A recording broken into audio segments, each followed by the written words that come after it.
here now about the latest on the Justin Bieber baby drama. The woman who says he fathered her child may have dropped the paternity suit against the pop star, but she still wants him to say he's the dad.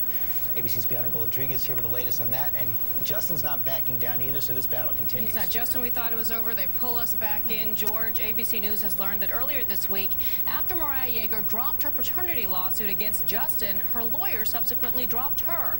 But today, she's armed with a new lawyer and a different strategy aimed at proving her case against Bieber. Just when the world thought that Bieber's baby drama was a thing of the past, changing her story. No longer has to prove. No Bieber baby. Not so fast. ABC News has learned that while Mariah Yeager has dismissed her lawsuit against the pop superstar, the 20-year-old mother still hopes to prove her claim that Bieber is the father of her 4-month-old son. But the sudden dismissal of the case has some insiders asking, why drop the suit now? Dismissing or withdrawing a case is no indication of anything. Yeager's lawyer says his client's life has been threatened. These death threats are relatively recent, and the fact that this case is no longer active in the court system could provide security. In addition to her safety, Yeager's lawyer says he wants to ensure his client's privacy.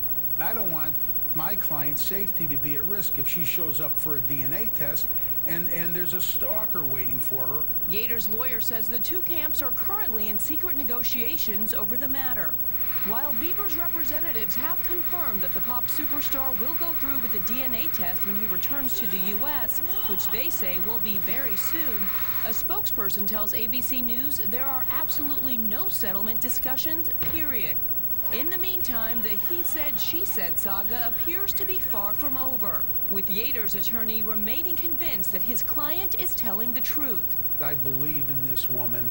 And Bieber's camp continuing to call her claims, quote, malicious, defamatory, and demonstrably false.